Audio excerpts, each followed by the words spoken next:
पागल औरत, इतना झूठ क्यों बोलती हो? कितनी जेलस हो तुम आलिया रणबीर से? Stop spreading hate.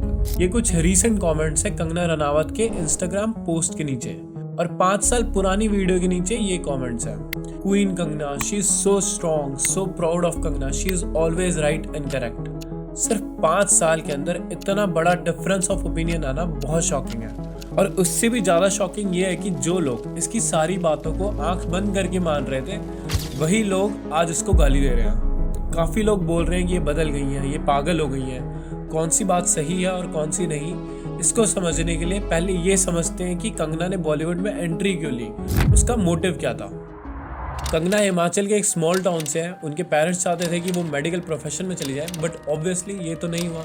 वो दिल्ली मूव कर गई थी जब वो सिर्फ 16 साल की थी। यहाँ पे she met Mahesh Bhatt and then उनकी मूवी लॉन्च होती है 2006 में गैंगस्टर। फनी चीज़ ये है कि आज जो कंगना इतना नेपोटिज्म और बॉयकॉट बॉलीवुड बोलती है, लेकिन पहली मूवी में इन्वेस्ट करने वाले ही महेश भट्ट थे, आलिया के पिताजी। उस टाइम की इनकी सारी मूवीज देख लो आप, Woh Lamhe, life in a metro, Raaz, once upon a time in Mumbai, knockout, ये सारी मूवीज के अंदर वो बड़े बॉलीवुड स्टार्स के साथ ही काम कर रही हैं। एक चीज़ मुझे थोड़ी सरप्राइजिंग लगती है कि किसी भी न्यू कमर को इतने सारे एक के बाद एक अच्छे प्रोजेक्ट्स मिलते जाना कॉमन तो नहीं है। पर्सनली मुझे ऐसा लगता है कि कंगना बॉलीवुड में अपने कनेक्शंस बना रही थी और उन कनेक्शंस के थ्रू वो अच्छी मूवीज़ या अच्छे प्रोजेक्ट्स ले रही थी, जिसमें कुछ गलत नहीं है। लेकिन फिर जो नेपोटिज्म के ऊपर बात बोली जाती है, उसके ऊपर क्वेश्चन रेज हो जाता है जब आप खुद कनेक्शंस के थ्रू मूवीज़ ले रहे हो तो। But again this is just my assumption. पर एक चीज़ सच है कि उस वक्त भी शी वॉज वेरी कॉन्फिडेंट। इनकी एक्टिंग की लोग तारीफ़ें कर रहे थे और इनको मूवीज़ के लिए अपनी काफ़ी अवार्ड्स भी मिल रहे थे।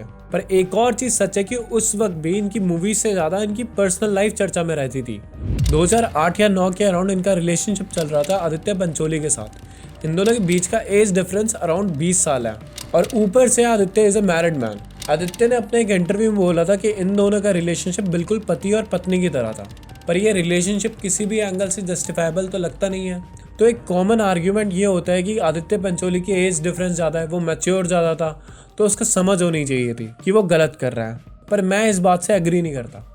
जो लड़की 16 साल की उम्र में अपने घर से आ गई हो और उसने बॉलीवुड में इतना बड़ा नाम बना लिया हो, वो नादान तो नहीं हो सकती है।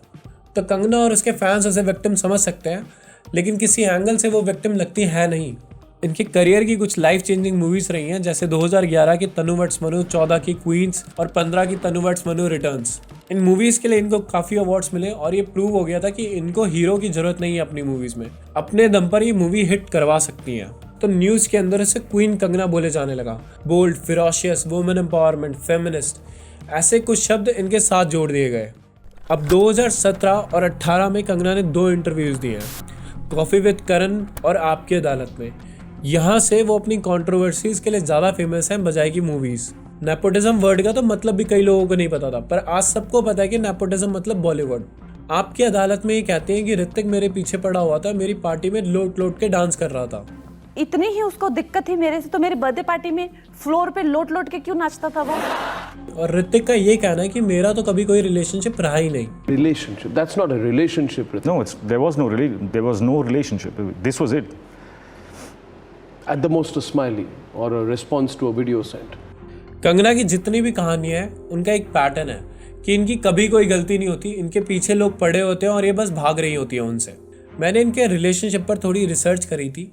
ना ही इनके बीच में कोई टेक्स्ट रिकॉर्ड है, ना ही कॉल रिकॉर्ड और ना ही वैलिड ईमेल प्रूफ, कुछ भी नहीं है ऐसा इंटरनेट पे। आई एम नॉट सेइंग कि कंगना गलती है, हो सकता है कि सही हो, बट कम से कम इतनी बोल्ड स्टेटमेंट देने का नेशनल टीवी पे आके कोई तो प्रूफ देना चाहिए। तो क्वेश्चन ये है कि लोगों ने इनको इतना सपोर्ट क्यों करा था बिना कोई प्रूफ लिए, और इसका आंसर ये है। कंगना रनावत हमेशा से एक सिंबल थी लोगों की हेट का बॉलीवुड के प्रति।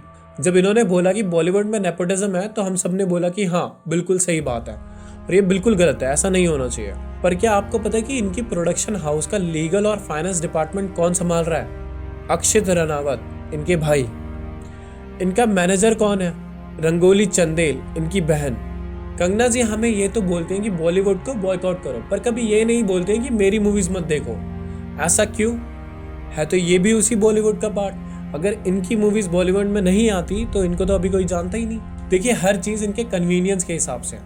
शुरुआती दिनों में इन्होंने ये ट्राई करा था कि बॉलीवुड के लीड ग्रुप का पार्ट बन जाए, बट शी क्विकली रियलाइज कि ऐसा कभी होने वाला है नहीं, कि चाहे कितनी कोशिश कर ले इनको आउटसाइडर की तरह ही देखा जाएगा। तो फिर इन्होंने अपने गियर शिफ्ट कर लिए और इन्होंने जो इतने सालों तक सहा था बॉलीवुड में उसके खिलाफ बोलना शुरू कर दिया और सरप्राइजिंगली लोगों ने इनके साथ जुड़ना शुरू कर दिया। किसी भी एक्टर एक्ट्रेस के लिए पब्लिक सपोर्ट बहुत ज़्यादा इंपॉर्टेंट चीज़ होती है। ये आपको एक नॉर्मल एक्टर से स्टार बना देता है। आपकी अदालत के इंटरव्यू में ये बोलती है कि जब वो क्वीन से स्टार बन गई थी तब ऋतिक इनके पास वापस आ गया था। क्वीन रिलीज हुई तो फिर से आ गए जना, मुझसे बड़ी गलती हो गई, मुझे माफ कर दो। उसको पता नहीं था कि जिस फ्लॉप एक्ट्रेस के को वो डेट करता था वो क्वीन से स्टार बन जाएगी, तनु मनु से सुपरस्टार बन जाएगी। और एक्टर एक्ट्रेस के अंदर नार्सिज्म बहुत होता है, यानी कि हमेशा अपनी बात करना, अपनी चलाना, अपनी ही सुनना, मैं। हम लोगों को लगता है कि इनके पास शक्ल सूरत पैसा फेम सब कुछ तो है, तो फिर इनको किसी चीज़ की क्या जरूरत। पर ये जो ये स्टार वर्ड होता है ना, इसके टैग को बहुत चेज कर रहे होते हैं, क्योंकि किसी भी नार्सिसिस्ट इंसान को पब्लिक वैलिडेशन बहुत प्यारी होती है। आपकी अदालत के इंटरव्यू के बाद लोग यही मान रहे थे कि ये जो बोलती हैं वो सत्य है और ये रिप्रेजेंट करती है कॉमन मैन की वॉइस को बॉलीवुड के अंदर। पर फिर इन्होंने कंट्री में जो भी इश्यूज चल रहे हैं हर किसी पे बात करना शुरू कर दी। जैसे सुशांत सिंह राजपूत की डेथ पर इन्होंने बहुत इंटरव्यूज दिए। इनिशियली तो लोगों ने काफ़ी सपोर्ट भी करा, पर फिर लोगों को लगने लगा कि डेस्परेट होके सारी अटेंशन बस खुद पर चाहती हैं, सुशांत सिंह की बात नहीं कर रही हैं। और फिर जब फार्मर प्रोटेस्ट चल रहे थे तब भी इन्होंने बात करी कि जो भी फार्मर प्रोटेस्ट कर रहे हैं सब टेररिस्ट हैं। इनके ट्वीट्स के कारण लोग इनको अब इंटरनेट ट्रोल भी कहने लगे हैं। आप कुछ भी बोलिए, कुछ भी सोचिए, पर कंगना बहुत ही स्मार्ट लड़की है। ये जब बॉलीवुड के खिलाफ हुई थी वहाँ से सारे कनेक्शन तोड़े तो इन्होंने पॉलिटिक्स में जोड़ लिया। इनको बहुत अच्छे से पता है कि कौन सा कार्ड कहाँ पे प्ले करना है। देखिए, कंगना की कहानी हमें एक चीज़ समझाती है कि जब भी हम ब्लाइंडली किसी को फॉलो करते हैं बिना उसके व्यूज़ समझे या फिर उसकी पर्सनैलिटी जाने तो प्रॉब्लम आ सकती है। एक्टर एक्ट्रेस के ब्लाइंड फैन बनना जस्ट बिकॉज वो कैमरा पर अच्छे दिखते हैं या फिर उन्होंने इंटरव्यू में कोई ऐसी बात कर दी जो आपके मन की है, ये चीज़ सही नहीं है। तो एक चीज़ मैं लास्ट में बोलना चाहूँगा कि सामने वाले के व्यूज़ ढंग से जान लीजिए, वरना 2 साल बाद आपको ट्विटर पर उसको साइको बुलाना पड़ जाएगा। अरे कहाँ पे जा रहे हो यार, चेहरा देखते ही गायब हो रहे हो। प्लीज़ सब्सक्राइब करो चैनल को, वो नीचे लाल बटन दिख रहा होगा उसको दबा दो, ऐसे प्रेस कर दो, काफ़ी अच्छा लगता है यू नो।